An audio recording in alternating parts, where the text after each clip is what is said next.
What's going on, guys? JFC here. We kind of got like a non-tense day yesterday on FUT, and today could be the same. Honestly, we don't really have any idea what exactly is coming out today. The selling on the market is continuing. A lot of cards are staying the same from where the panic kind of started yesterday. In this video, we're going to go and look back at like the FIFA 22 market and make a little bit of comparison between that market and the FIFA 23 Team of the Year market. We're going to do a couple things with that. If you guys don't want to deal with trading at all, you guys can go to the link in my description. Go to u7buy.com. They're a fast and very reliable coin service. The 5% tax is also covered. You can use my code JFC at checkout for a 5% discount. Thank you to U7Buy for sponsoring the video. Now let's get back to it. We do have some things to talk about for this video. Now, I'm going to start with my Team of the Year vote because Team of the Year voting actually came out today. So if you guys don't want to watch me vote for Team of the Year, you can skip to the timestamp of like the next segment or whatever in the video below. But okay, so yeah, so the Team of the Year vote is literally how they're going to determine the Team of the Year. It used to be like the literal UEFA Team of the Year was the Team of the Year in FIFA, but now it's literally just whoever gets voted in is Team of the Year. So let's begin with goalkeeper. To me, it's kind of between two people. It's between Martinez and Thibaut Courtois, pretty much. And I don't want to just pick Martinez because he had a fantastic World Cup, obviously. Like, I want to put him there, but I think Courtois probably deserves it over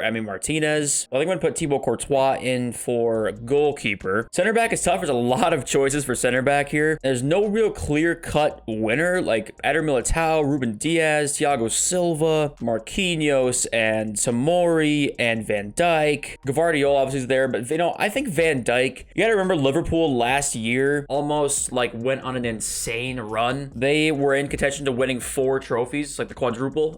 I know Van Dijk has not had the best season this season, but I think for that last season, he probably deserves to be in there, especially because there's like no clear-cut options here. There's actually a lot of guys you can put in here. I'll put Van Dijk. Second option here is actually pretty hard. Ruben Diaz or Militao kind of is probably between those two. So I don't even know who I'm going to put for the second center back yet. Let's just start with who I am going to put in for fullback. I think Hakimi will deserve to be in it as a right back. For sure, he's just like electric when he's on the pitch. Great for Morocco, obviously in the World Cup as well. Let's see who else is here. I think João Cancelo is going to be the left back. João Cancelo has been incredible, really, for City in Portugal. He really always has been. And looking here at this last center back, it's very tough to judge here. I'm between Ruben Diaz and Militao, honestly, at this point. Tomori from Milan won the league and stuff. But I think I'm going to go Militao, I think, there as my second center back. This is probably the hardest year for center back choice, really, in a long time. There's a lot of guys that probably could have gone there. Midfielders is also a little bit tough. There's one that's like guaranteed to be in here. That's Luka Modric. He was electric for Croatia, aging like a fine wine in Real Madrid as well, winning the Champions League, of course. I think Kevin De Bruyne is going to be in it. His World Cup wasn't great, but like he is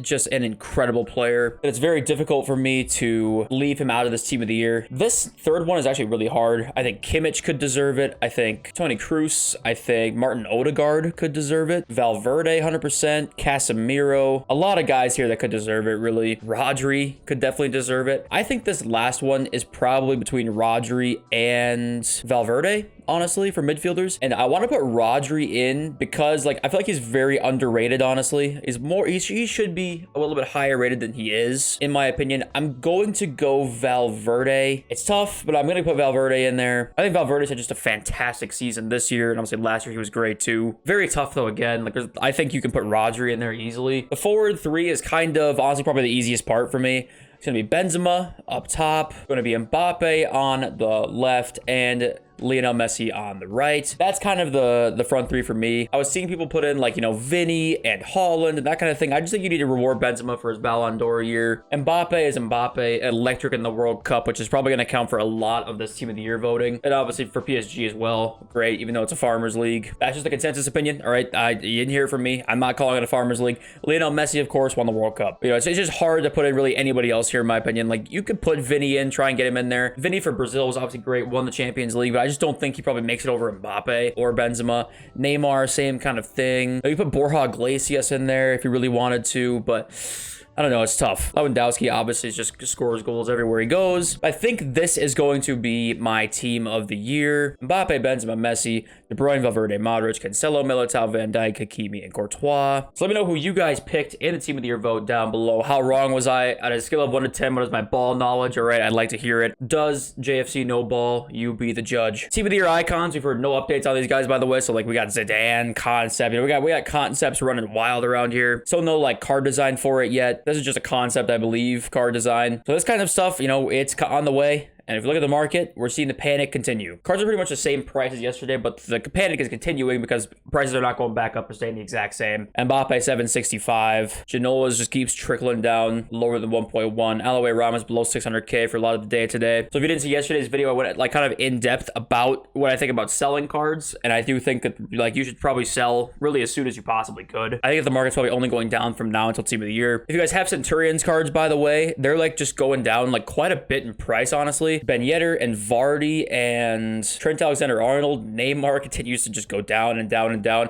They just kind of keep dropping. And marquee matchup supply is not coming today, but coming tomorrow on Thursday. And I don't think people are going to really save too many packs for like the marquee matchups packs. I feel like people, because it's 2 weeks away, will save next week's marquee matchups packs rather than this week's, I want to say. So we'll see more supply on Thursday as well from these guys. So if you want to look to buy some of these, which for investing, I don't really like very much. But if you want to buy one for your team, I think you wait until like Thursday, basically, to buy these cards when they get supplied for marquee matchups as well. If we look at fodder quick, it's actually in some areas trickling up, some areas staying the same, and some going down. 85s are slowly going down, same with 84s. 86s are like 15K now, which is just like the same as they were yesterday for the most part. 87s are up like maybe 500 coins-ish from yesterday. 88's the same way. But I think if you have not sold fodder, I would sell it now. I don't, you know, if we get something that comes out today, sure, it might go up again.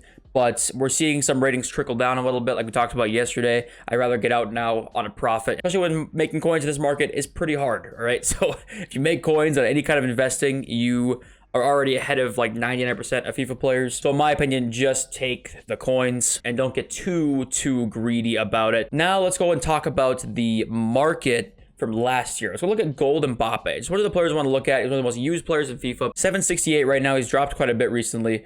Let's go and look at last year's trends here. So here's FIFA 22 Mbappe, right? Mbappe, I think he goes out of packs for team of the year, right? Not for the whole time, but for the time the attackers and all of them are in packs, he ends up actually going out. But let's look at him on the market. And we'll look at somebody after this who is not out of packs at all and in packs for like the entire thing. So team of the year this year is coming out on the 20th. Last year came out on the 21st. So it's just 1 day difference. Let's look at Gold Mbappe's graph here. So Mbappe on Thursday the 13th, which would be this Thursday and 2 days from now, was at 1 million. And then from that Thursday until, let's look at like Monday, I think, the 18th, 938 there. It was about 1,020,000 he drops in about 2 days. And the reason being is usually like a week before, that's the pre-crash. Like that's when everybody starts really panicking. And then he goes out of packs, he actually gets bought back up here. Here's a better screen. So it comes out on the 21st here. And he actually goes up after this because he's out of packs, right? It goes to 1,060,000, 1,080,000 there. And then we see the market rise afterwards that we usually see after team of the year. So we see that on like this Wednesday and Thursday and Friday here on February 4th up to 1,080,000. Then after that, he gets sold off a lot more. But the point is, you can see the graph right here. See this trend? This hasn't really happened yet. We've seen a slight bit of it, a slight downturn, and then we could see like a really big drop. This is the possibility for a card like Mbappe. And then we'll look to buy him like kind of right before team of the year happens or starts. Then we would look to buy that card. And we'll talk about that like in a video, obviously, of course, too. If you're familiar with the channel, I've looked at Janola's graph before. But I like picking him because he's a super in-demand player and he's in packs. So it kind of goes with like icons as well as hero cards and very, very in demand. This crash really is what we'll look at for most cards on the market. He gets impacted the most because he's impacts, but a lot of these really meta cards, whether they're impacts or not, their graph will look more like this Janola's. So the same day last year was like this Wednesday and Tuesday, January 12th and 11th. He's 1.1 million coins. By this next Monday and Tuesday, he's 996K, to 150K drop, 200K drop in a matter of 3-4 days. Then, of course, right when team of the year starts here on the 21st, you can see he's rebounded a little bit. Then as team of the year goes on, we start to see him just rise and rise and rise, right? And he hits a peak at about 1.13 again. So back up to, you know, not as same price he was before, but we're getting close to that, right? A big rise. Then we see a giant drop. And this drop was the one we're going to need to look out for. And we'll talk about this in the videos coming up, like toward closer to team of the year. But this crash here was absolutely, I mean, it was the biggest of the year for, I think, the entire game. And we could see that same thing again this year, but that is not the point right now. The point is Literally this weekend, last year, the weekend before Team of the Year, was a giant pre-crash, and we're starting to see a little bit of panic right now. I'm not going to say it's going to be as bad as last year, but it could definitely happen again, where people are getting themselves ready for Team of the Year. It's always good to go back and look at last year to figure out how that could help us this year in FIFA. Basically, like, run up of my account quick. I've just been doing bronze pack method, really. A bunch of bronze pack method, doing Liga SBC grinding, gotten a lot of fodder, almost done with Zidane. Like, these stud players go over 12, 1100, you know what I mean? Like, it's just great stuff in the bronze pack method right now. I have 2 squads left with Zidane, and then I'm going to complete those today, and after that, for tomorrow's video, I'm going to have the 88 plus mid or World Cup icon upgrade for you guys, because then I won't have to put fodder in anything else. So then I'll just do the icon upgrade, see if we can keep our luck going. We got Mateus and Pele, I think, in our last 2. Is that right? Maybe we had one in between there. We have Mateus and Pele in our last 2. If you guys are wondering how I think Pele is, I'm going to make a video about him eventually, but he's like the best player I've used this year. I mean, I know it's not a shock to anybody, but Pele, mid Pele is literally insane.